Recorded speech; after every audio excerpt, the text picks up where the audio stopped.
De volta com o Educador Entrevista, converso hoje aqui com o Sérvio Buccioli. Sérvio, gratidão pela participação conosco. Boa tarde. Boa tarde, Luciano. Eu que agradeço mais uma vez esse convite.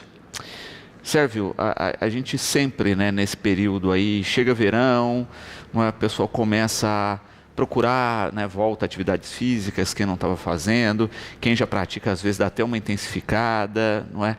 Mas sempre é bom a gente falar que tem que ter cuidado, em especial para quem vai retomar atividades. Exatamente, Luciano. Sempre que a gente inicia uma atividade, é importante que você tenha algumas avaliações, né? E nada melhor do que uma autopercepção, certo? A gente saber realmente o que a gente está sentindo com aquela atividade e o que aquela atividade traz para a gente depois que a gente a executou. Então é sempre bom ter muito cuidado, principalmente quem está iniciando, né, do sedentarismo, mas quem retoma uma atividade física também é importante tomar os seus devidos cuidados. Exatamente. E é importante justamente começar aos pouquinhos, né? Passo a passo. Olha, não vou, estou há muito tempo aí, não vou lá puxar ferro na academia de cara de um dia para o outro.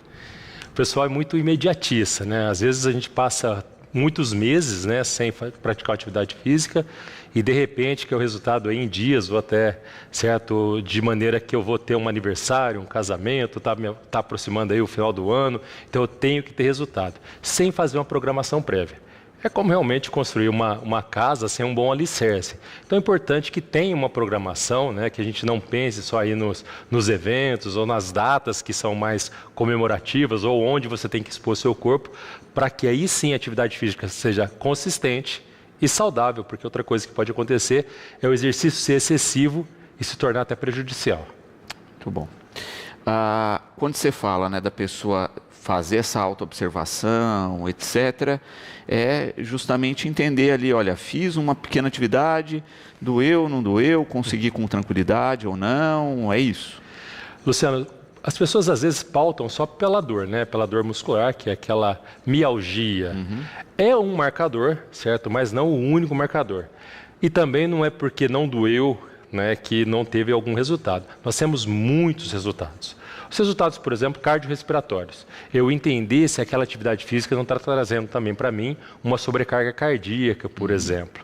O tecido ósseo também, os ossos, as articulações, principalmente quem começa a fazer atividade física, quem faz um exercício e às vezes tem sobrecarga muito alta, está prejudicando as articulações. E como o próprio nome diz, é aquilo que articula o seu corpo, que traz movimento e danificadas também essas articulações, claro que elas vão diminuir a mobilidade. O sistema cardiorrespiratório sobrecarregado também pode trazer, inclusive, Luciano, algumas fatalidades. E é justamente isso, né? Quando a gente fala de prática de exercício físico, a gente também está falando de estrutura cardiorrespiratória, né? O exercício ele ajuda nisso, mas o exagero também complica, né? Então o equilíbrio aí é fundamental para cada um. Se fôssemos pensar mesmo, eu teria que partir do princípio da saúde, né? A gente tem que sempre pensar, lógico que a gente vai para a parte estética, mas pensando prioritariamente, de maneira primária, para a saúde. Grande parte dos acometimentos, dos eventos cardíacos, Luciano, eles acontecem pelo sedentarismo ou pelos maus hábitos alimentares. Se eu começasse gradativamente, certo, para aquela pessoa que está parada, literalmente, ela desse a primeira volta no quarteirão e ela começasse a mudar pequenas coisas na sua alimentação, trocasse, por exemplo, ali os enlatados, colocasse mais frutas, começasse a fazer pequenas mudanças para que isso não tornasse tão traumático, eu já teria um grande passo a ser dado.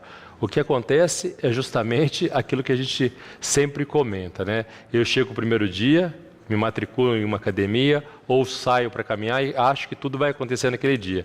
Eu vou mudar a minha alimentação e dou vários estímulos diferentes que eu não estou acostumado. Isso tendencia a que seja aí ou insucesso, né? Que eu tenha poucos dias de sucesso, que eu sobrecarregue, que eu fique cansado, que eu fique com dor. E aí o próprio corpo começa a responder. Aquela dor articular, o sono já começa, ao invés de ficar bom, ele fica prejudicado, porque o corpo está estressado.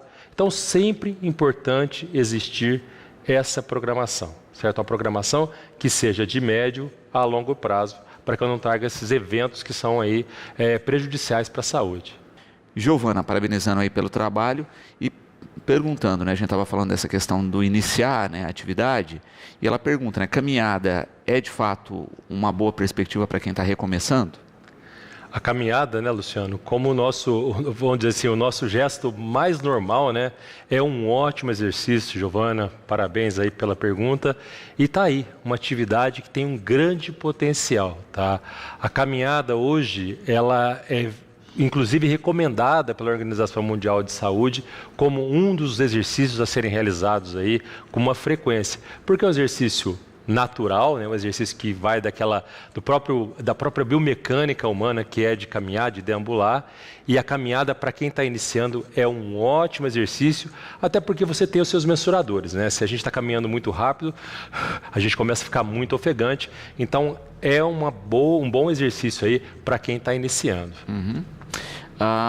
E o Pedro aqui, né, já que a gente está falando de caminhada, ele pergunta, né, a gente tem que aquecer antes de caminhar? Pedro, também é uma boa pergunta, né? O pessoal traz uma confusão de dois termos, o aquecimento e o alongamento, tá? Uhum. O aquecimento, ele é sempre bem-vindo, porque o aquecimento é aquela atividade ou aquele movimento que você começa e gradativamente vai aumentando, aquele movimento mais lento, e isso ajuda, primeiro, que o corpo que estava um pouco inerte, ele comece a se adaptar ao exercício, traz um aquecimento muscular, que é muito bom, porque você começa a trazer um fluxo maior sanguíneo, por exemplo. Então, o aquecimento, ele é importante, e aí sim, inclusive importante para que a gente possa prevenir lesões. Já o alongamento ele parte aí de estiramentos musculares, tá? Existem muitos folclores aí, muito mito sobre alongamento. Por exemplo, o alongamento, ele não previne aquela dor tardia, tá? Em alguns casos pode até agravar a dor tardia, porque você já fez o exercício, você vai alongar a musculatura que está ali micro lesionada, você pode até retardar ali a sua recuperação. Portanto, o aquecimento é importantíssimo, o alongamento, você já teria que ter os alongamentos específicos para que você pudesse fazer cada atividade. Perfeito. Então, sempre ter os dois na rotina acaba sendo interessante, mas desde que, né, planejado, fazendo certinho, com orientação. Exatamente. Outra coisa que é muito esquecida, é claro que uma caminhada, Luciano, ela é uma caminhada muito simples, eu consigo fazer de maneira autônoma, mas imagine só, quando eu tenho um profissional me orientando, eu tenho outras vertentes que podem me ajudar. Por exemplo, a frequência cardíaca, certo? A própria atividade, certos passos por segundo, a velocidade que isso é calculado, tudo isso se torna importante para potencializar o exercício, tá? Uhum. Saber o que comer, todo mundo sabe que é saudável ou não, e as atividades, a gente conhece também muito das atividades, mas quando eu tenho um profissional me auxiliando, clara é a ideia que os resultados são muito mais potenciais, porque eu estou sendo assistido por esses profissionais e não cometo nenhum equívoco, né? Não cometo os excessos também, que podem ser prejudiciais. Exato. E é importante colocar isso, né? Quando você fala de frequência cardíaca, de entender também isso, né? O ritmo e a velocidade do passo, porque a gente pode caminhar de várias maneiras, né? E você percebe mesmo, né? Olha, às vezes eu estou num ritmo muito lento, que eu posso acelerar um pouquinho e que vai dar diferença. Uma coisa é caminhar num espaço plano, outro na subida ou na descida. Tudo vai alterar. Tudo, Luciano. Inclusive, existe dentro da frequência cardíaca algumas zonas que a gente chama de zona-alvo de treinamento, tá? Por exemplo, o pessoal que intensifica muito, que a frequência cardíaca sobe muito. Esse perfil de atividade, ela está priorizando muito mais o condicionamento físico do que o emagrecimento. Quando eu estou numa frequência cardíaca mediana, em torno de 60% a 70% da minha máxima, eu estou trabalhando ali uma zona que é lipolítica. Essa zona é importante para que eu queime, sim, a gordura de maneira prioritária. Quando eu acelero muito, não dá nem tempo do corpo, ele vai buscar no carboidrato, que é a fonte imediata. Então é muito importante que eu entenda um pouquinho, que eu tenha um profissional que me traga esses subsídios, para que eu, inclusive, saiba qual que é o meu objetivo. Porque se eu perguntasse para alguém aqui, eu estou começando uma atividade física, mas qual é o seu objetivo? É o emagrecimento? Legal. É o ganho de massa muscular? Esses são os dois pilares. Mas dentro disso, eu quero resistência, eu quero força, eu quero condicionamento. Que tipo de condicionamento? É um condicionamento de curto espaço, para dar tiros mais curtos? É um condicionamento para que, por exemplo, eu vá correr a São Silvestre agora, no final do ano? Então, entender cada um desses perfis. Aí, mais uma vez, a grande importância dos profissionais que vão te assistir, o educador físico e o nutricionista. Muito bom. E justamente é isso, né? Porque cada pessoa tem uma necessidade específica, né? Às vezes a gente vê, e o Igor coloca isso, né? Eu acho interessante, fórmulas prontas na internet, né? Com perfil de faixa etária e modelo de corpo, que às vezes não leva em consideração N outros fatores que a pessoa tem e que o profissional consegue orientar com facilidade. Sim, Luciano, existe um princípio de treinamento que é chamado de individualidade biológica, tá? Que mostra que todos nós somos seres únicos e irrepetíveis. E até numa situação hipotética, se eu tivesse gêmeos univitelinos e eu colocasse esses gêmeos, certo, de maneira igual e aplicasse o mesmo estímulo, eles teriam respostas diferentes. Porque cada ser realmente ele é único. Então, cada pessoa ela tem uma carga diferente, ela tem um metabolismo diferente, ela tem uma resposta diferente. E aí envolve a tipagem sanguínea, o próprio nível de condicionamento, certo? Então, alguns fatores que são individuais. Por exemplo, eu vejo você caminhando ali, sempre encontro com você caminhando.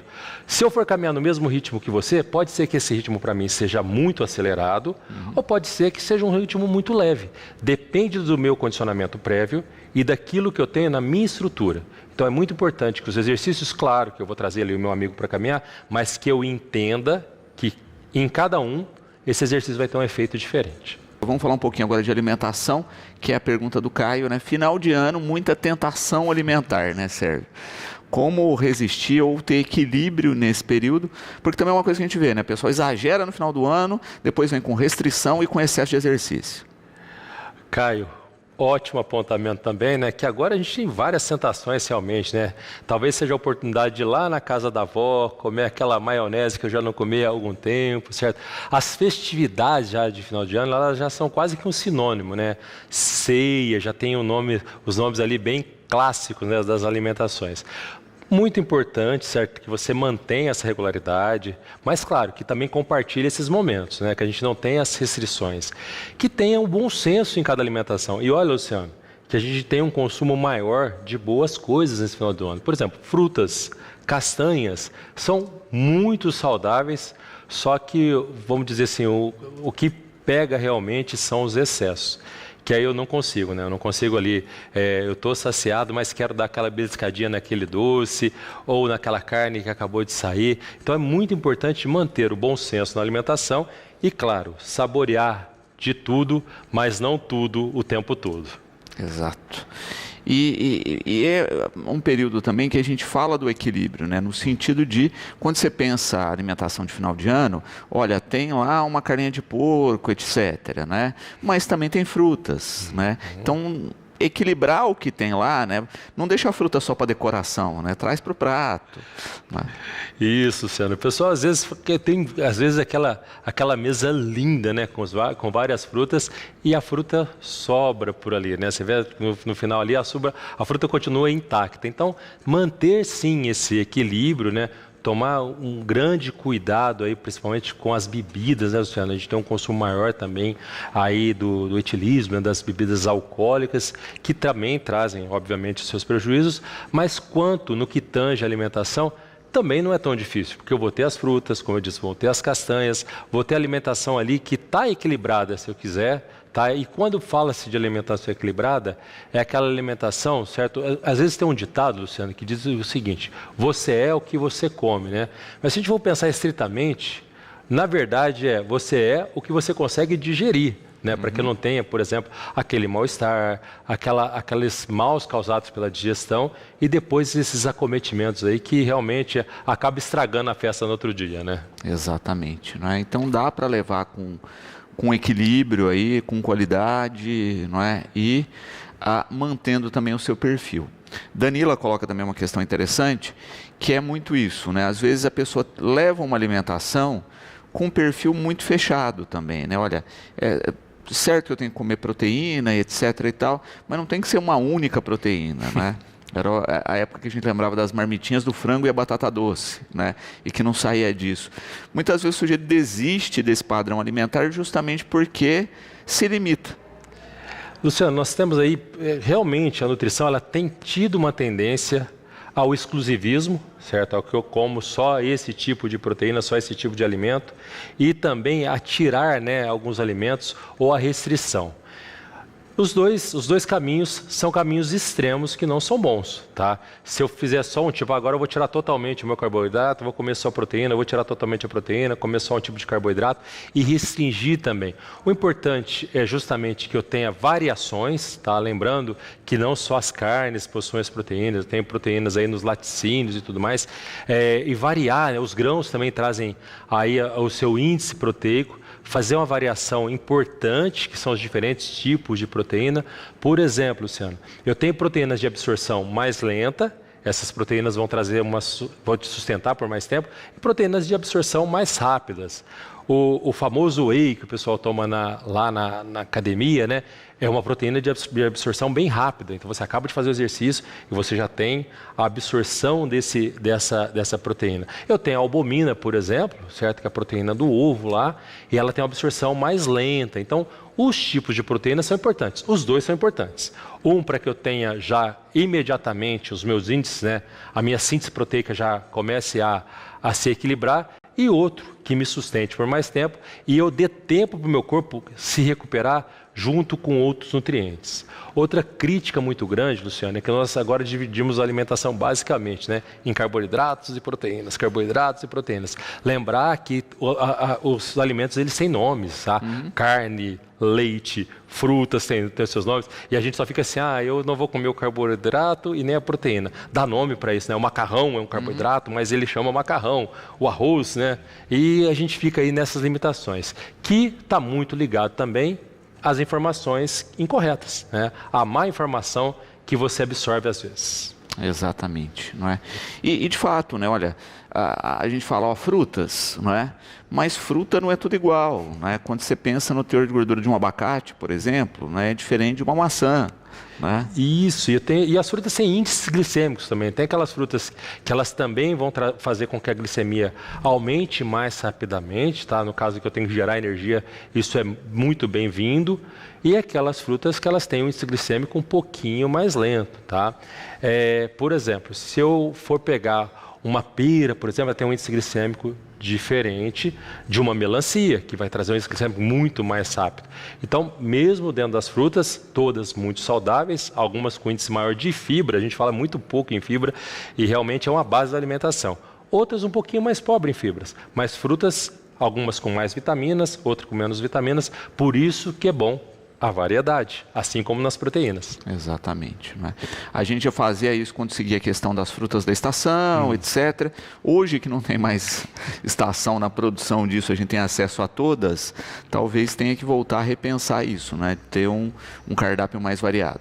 Exato, Luciano. A gente hoje, certo, se você perguntar para algumas pessoas qual que é a fruta da estação, elas não vão entender. E olha que a mangueira está carregada. E se você perguntar, é perigoso que alguém esqueça da manga que está ali, né? Você passando e vê tantas mangas maduras e esquece, às vezes, de comer as frutas da estação. E é muito importante isso. É uma cultura alimentar que a gente tem perdido justamente por quê? Porque a mega produção hoje nos oportuniza todas as frutas. Exato, né? A natureza já dava isso para a gente, né? Da gente ter uma alimentação mais diversa ao longo do ano e a gente acabou fechando no prato de sempre, né? Exato, e se a gente for notar essa coerência da natureza, né, Luciano? A natureza ela nos dava o alimento que era próprio para aquela estação. E a gente acabou misturando tudo, fazendo uma bagunça. Por isso que é bom perguntar aí para a vovó, como é que é a fruta agora? Como é que essa fruta é feita? E até a confecção das frutas, né, Luciano? A gente chegou num ponto que, porque a fruta ela tem um tipo de carboidrato, que é a frutose, eu evitar a fruta pelo carboidrato, esquecendo que ela tem um monte de outros benefícios também. Rodrigo aqui, perguntando a respeito aqui da estrutura de carga, né, na atividade física, né? A gente falou de começar gradativamente, não é? E ele pergunta exatamente isso, né? O corpo vai se adaptando a esses exercícios, por isso que a gente tem que ampliar? Rodrigo, excelente pergunta também, tá? Existe, inclusive, para exemplificar também um mito, que é do bezerro de Miros, né? Que lá na Grécia Antiga, uma pessoa saiu andando com o bezerro, esse bezerro vai crescendo e a pessoa que está carregando o bezerro também vai se fortalecendo. É um princípio de sobrecarga, tá? Eu preciso de trazer um novo estímulo para ter uma nova resposta. E o corpo, quando eu começo a fazer o exercício, Luciano, quebra-se a homeostase. Quebrando a homeostase, meu corpo tem que voltar naquele nível e ele vai se tornando adaptável. Aí eu preciso de dar um novo estímulo para ele, que não necessariamente eu preciso de ser só a carga do aparelho ali. Outra confusão muito grande que o pessoal, eu vejo isso muito, a meninada vai lá na academia e só quer subir a carga, né? Troca a anilha de 10 para de 15, esquece que essa anilha já subiu 50% da carga. Mas o tempo de recuperação é outra vertente muito legal. O pessoal às vezes está descansando um minuto, passa para 45 segundos. Outra questão importantíssima é a quilometragem, certo? Se eu estou correndo com mais intensidade, com menos intensidade. Isso, lógico, é característico, Rodrigo, de cada exercício. Assim como eu tenho uma individualidade biológica, eu tenho uma identidade dos exercícios também. Cada um tem a característica. Por exemplo, uma corrida longa tem uma característica de resistência. Um tiro curto, uma característica mais de força. Perfeito. Então, não é, repensar tempo também é um fator, repensar sequência também, né, é um fator.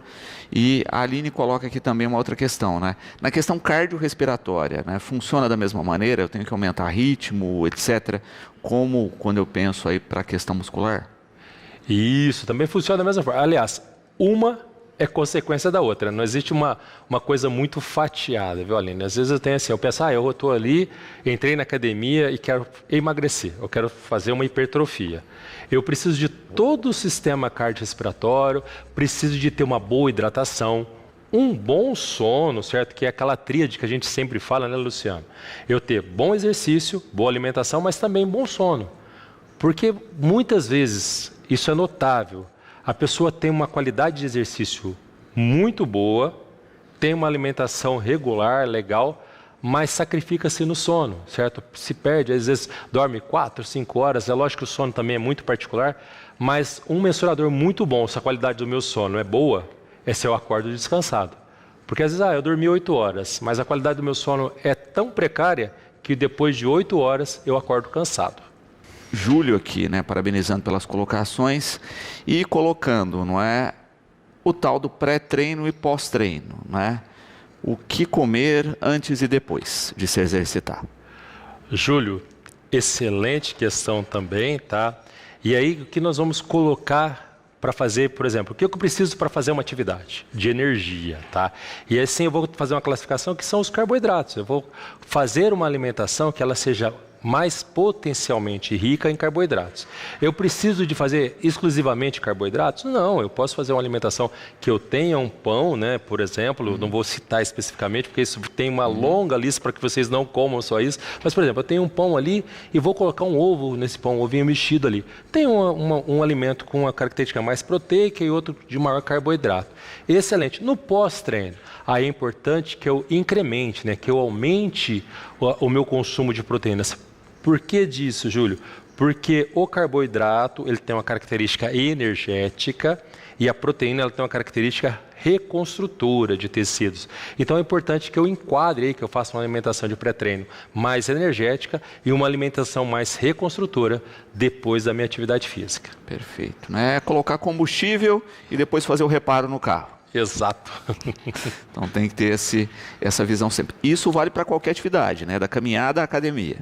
Isso, algumas atividades, Luciano, elas vão ter, né, uma necessidade maior energética.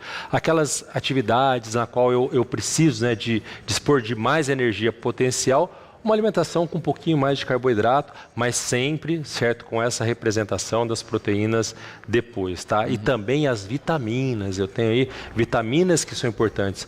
Hoje o índice, por exemplo, a carência de vitamina D, certo? É uma vitamina que eu consigo, talvez assim, estando no sol, tá? A provitamina D, meu corpo já vai ter essa vitamina em bons índices só com o sol. Mas com o nosso ritmo de vida, o nosso dia a dia, a gente acaba ficando, certo, numa luz artificial.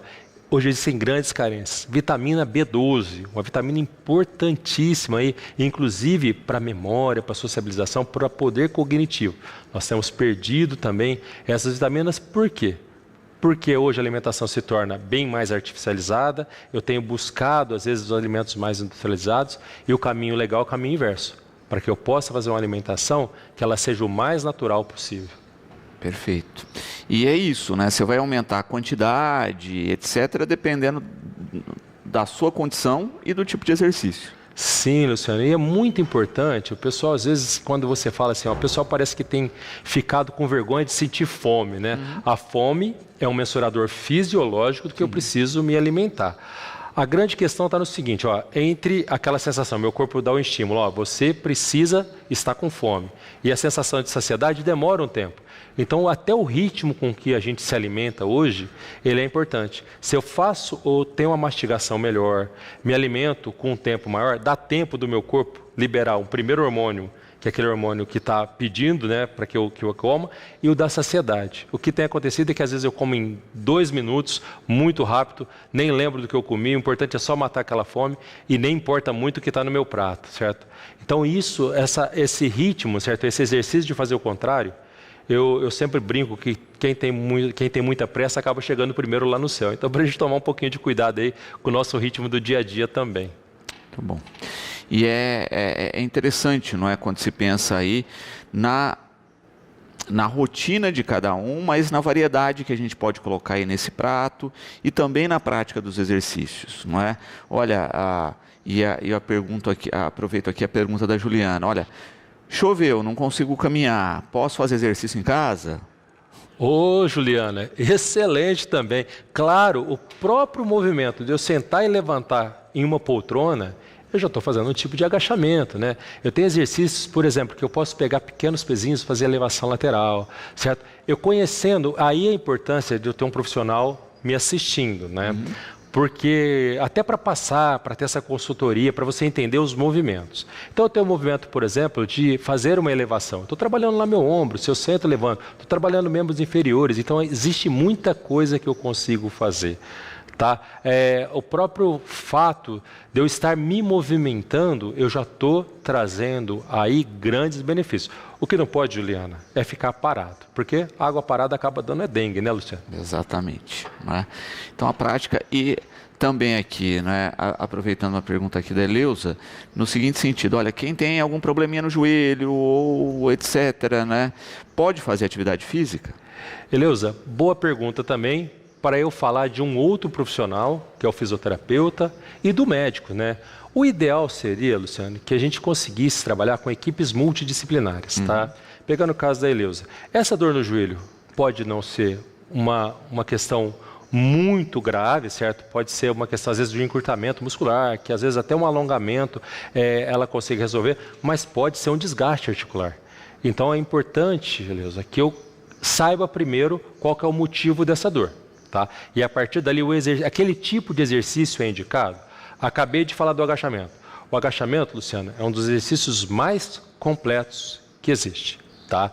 Mas ele é indicado para todo mundo? Não, eu tenho limitações.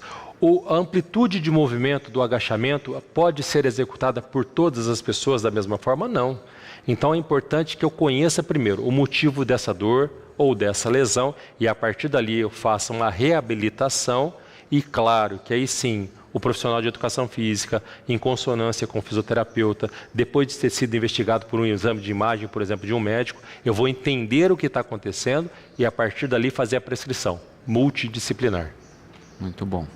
E de fato, não é por isso, de novo, que a gente volta na importância dos profissionais à volta da pessoa, para avaliar certinho e porque muitas vezes alguns problemas, né, que as pessoas têm se agravam justamente pela ausência de atividade. Não é? Olha, estou com o joelho com problema, mas eu não faço atividade e começo a ter problema em outras articulações, musculatura enfraquece, enfim, vira uma bola de neve. Exato. Só para ter um exemplo bem simples, Luciano. Para você que já teve algum tipo de fratura e teve que ficar com uma articulação imobilizada, você vai notar que depois que eu tiro ali, né, que eu vou voltar à mobilidade, aquilo está muito travado. O que lubrifica essa articulação é justamente o movimento. A falta de movimento vai tornar essa articulação mais rígida. Isso, por um momento, certo, é só uma rigidez, mas começa a diminuir essa amplitude, há um encurtamento muscular. Tudo isso leva a uma cadeia, a um ciclo que ele é um ciclo até pesado, né, que é vicioso. A inatividade física acaba fazendo com que eu tenha uma patologia, a patologia faz com que eu ainda pratique menos atividade física e a partir dali gira-se numa roda muito negativa. Se eu coloco uma atividade, uma alimentação saudável, tenho uma alimentação saudável, tenho uma boa atividade física, aquilo me traz mais estímulos, a gente pode falar até da melhoria psicológica, do sono, que vai estimular para que eu faça novas atividades, para que eu conviva melhor, para que eu tenha melhor bem-estar, para que pratique mais atividades físicas que façam com que eu tenha, inclusive, um bem-estar pela vida, né? Que a gente vai perdendo, Luciano. Uma pessoa que perde a mobilidade, você imagina, perde autonomia e independência. Você perde o fator básico, a gente falava de andar. Aquela pessoa que deixa de deambular, ela já perdeu muito da sua vida. Então é muito importante que a gente pense nessa poupancinha que lá na terceira idade começa a cobrar também. Exatamente, não é? Porque também a gente vê isso, né? O quanto que muitas vezes o exagero leva a problemas futuros, né? A gente vê aí muitos atletas de alto rendimento que têm problemas sérios de saúde na velhice. E alguns, infelizmente, não chegam lá, né? Isso, Luciano, e imagine só. Alguns sendo assistidos por todos os profissionais possíveis, tá? Alguns atletas, a gente nota que eles têm problemas articulares, problemas musculares, problemas cardiorrespiratórios, sendo assistidos assim durante toda a vida. A questão do atleta é que, quer queira, quer não, o rendimento dele é um produto, ele precisa de vender aquele produto que é o rendimento. Então ele tem que chegar a níveis extremos realmente. Os milésimos de segundo hoje definem o primeiro para o segundo lugar. Então, o atleta ele é muito explorado nesse aspecto. Imagine você, uma pessoa do senso comum aí, que não tem esses profissionais que vão os assistindo e que vai praticando esses excessos. Acaba sendo ainda mais danoso para aquela pessoa. Exatamente. O Luiz Cláudio aqui também parabenizando pelas colocações e você falava, né, a respeito dessa imobilização depois de uma fratura, etc. E ele coloca uma outra questão, né? Aí, olha, o braço que ficou livre, que a gente forçou um pouco mais, né? Também dá um diferencial entre os dois, né? Um porque não estava fazendo nada, o outro porque estava trabalhando por dois. Luiz Cláudio, você já deve ter passado aí por aquela dorzinha no joelho, né? E de repente começa a doer o outro joelho. Por quê? Porque o corpo ele tem essa tendência de compensar, de sobrecarregar. Então, por exemplo, se eu tenho hoje uma lesão que impede com que eu tenha uma boa marcha, né, um bom andar, possivelmente o corpo começa a compensar no outro lado. E aí logo eu vou sentir dor dos dois joelhos ou dos dois braços, porque eu estou sobrecarregando. Então, até nisso, Luciano, até nessa simetria, é preciso ter equilíbrio. André, não é? Falando dessa questão da alimentação mais restritiva, não é? Ou dos sujeitos aí que retiram a alimentação do tal do jejum intermitente, etc. Isso é modismo ou de fato funciona ou depende do caso? Luciano, depende do caso. A estratégia de jejum intermitente é uma estratégia muito válida, mas não é uma estratégia válida o tempo todo.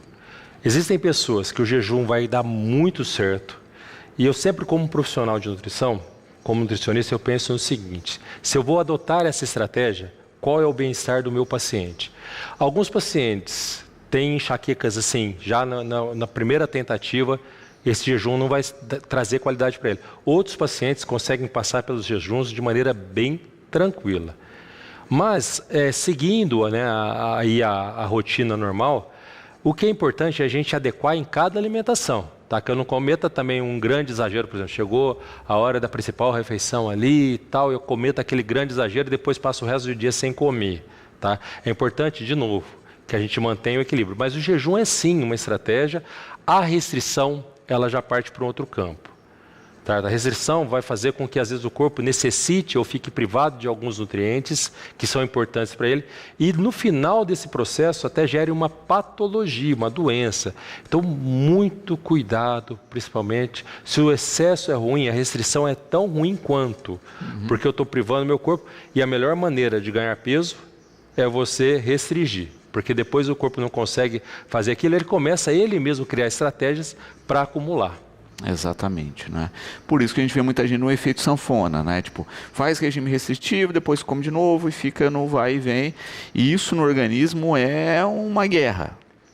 Imagina só, Luciano, uma pessoa que está realizando uma atividade, aí ela começa a fazer uma restrição. O corpo está necessitando daquele nutriente, por exemplo, está necessitando da proteína, está necessitando do carboidrato. E eu não ofereço isso para o corpo. Então a primeira coisa que pode acontecer é que não tem o efeito desejado. Então ele está buscando hipertrofia, mas não se alimenta direito. Ou está buscando um emagrecimento, mas está fazendo uma perda de líquido, às vezes, está perdendo o peso balança. E não é só esse peso. O peso da balança ele é um mensurador. Tá? Um fator que a gente pode até utilizar, mas não é o mais importante. A circunferência é importante, a dobra cutânea é importante. Hoje existem técnicas bastante já elaboradas, ultrassom muscular, ele já mostra potencialmente melhores índices de gordura, até mais que a bioimpedância. Então, o que é importante? Que eu tenha qualidade e entenda e que tenha objetivo na estratégia que eu estou fazendo. Se é um jejum, por que daquele jejum? Quanto tempo eu vou ficar nele? Quais são os efeitos? Porque já aconteceu no consultório, a gente adotar um jejum intermitente e ter uma perda de massa muscular. Então, para aquela pessoa, aquele jejum não serviu. Exato. E isso muitas vezes você vai ter que descobrir na prática. Sim, sendo avaliado por um profissional.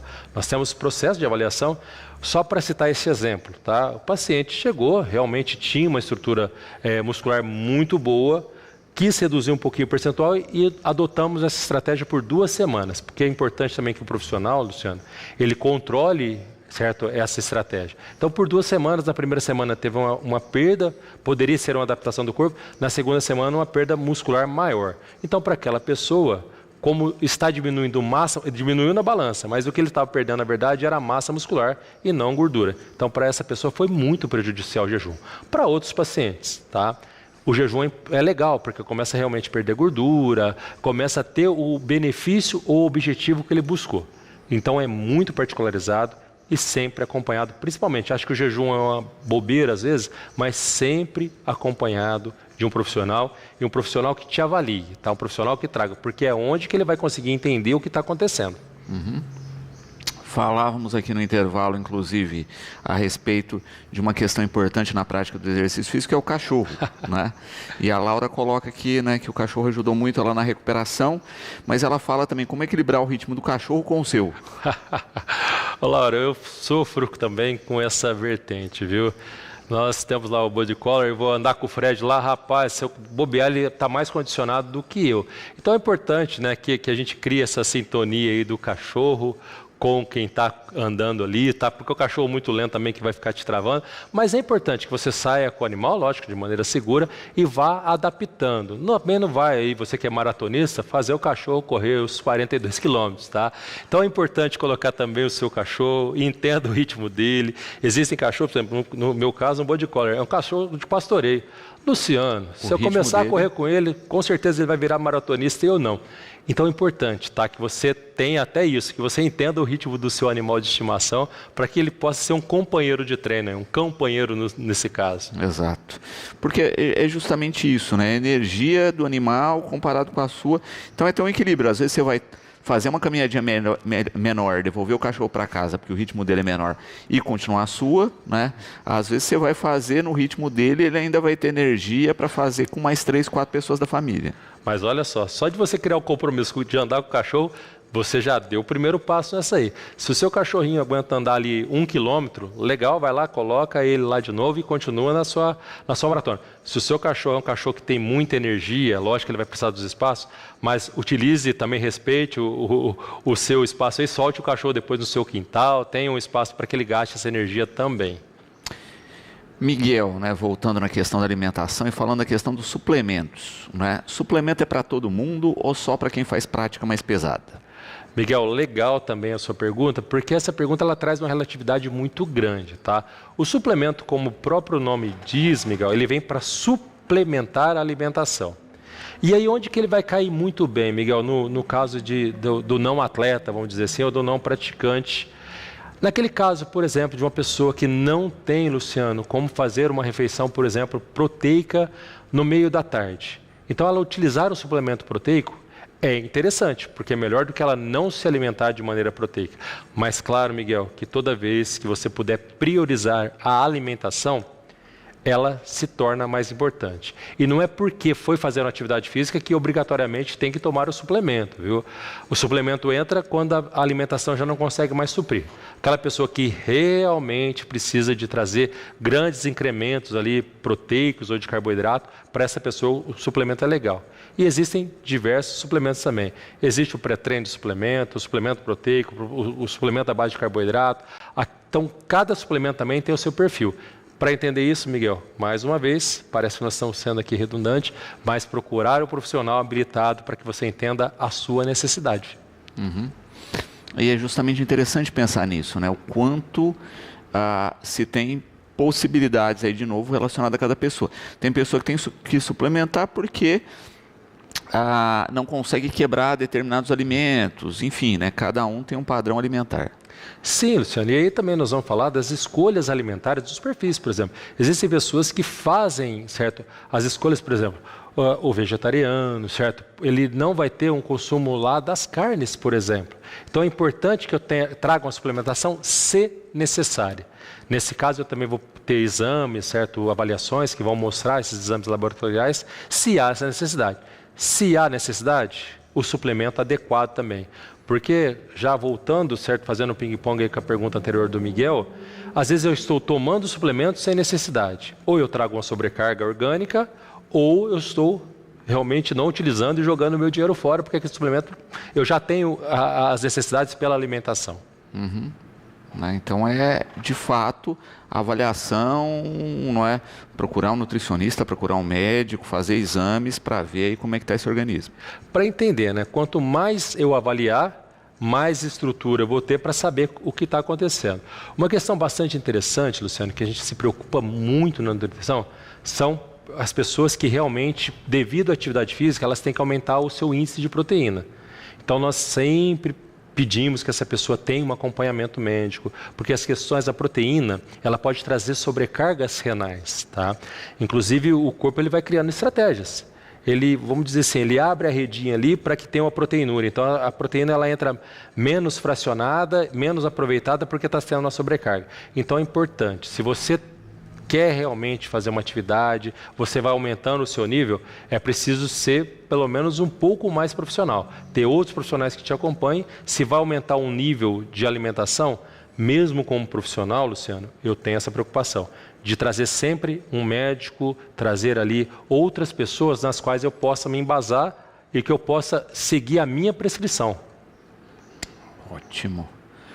Ana Lúcia também aqui, né, parabenizando pelo trabalho, pelas ações, e colocando, né, quando a gente fala dessa questão do perfil alimentar, etc., né, e ela coloca, né, tanto as mulheres quanto os homens, depois de uma faixa etária hoje, que têm feito reposição hormonal, né? Isso é um outro fator que impacta aí também em repensar atividade e alimentação. Isso, o que é importante também? Principal, hoje o público tem tido mais acesso, né, a essa reposição. A reposição hormonal também tem que ser muito bem acompanhada, Luciano. E o que é importante, qualquer reposição hormonal, ela tem que ser feita de maneira responsável, tá? E aquela mesma questão que acontece. Eu sempre que vou partir para uma prescrição, ela é individualizada. Hoje nós recebemos, sim, um público muito maior aí de mulheres na menopausa, de homens que já estão chegando aí na andropausa e que a atividade física, ela vai auxiliar e auxiliar muito, certo? Atividade física no mínimo, Luciano, ela vai ser um coadjuvante para que essa reposição hormonal, ela seja mais eficiente ou que ela traga menos efeitos. Porque a gente sabe que hoje os efeitos da reposição hormonal são físicos também, certo? E até acertar esse nível hormonal, às vezes o exercício, ele traz aí, como eu disse, um alicerce muito grande de coadjuvante para essa adequação. E Guilherme aqui, Sérgio, colocando aí, né, quando a gente fala de todas essas estruturas hoje, ele coloca do risco da famosa bomba, né, que muitas vezes as pessoas utilizam e que infelizmente a gente ainda vê, né, muito uso para conseguir aí um ganho muscular, mas prejudicando a saúde.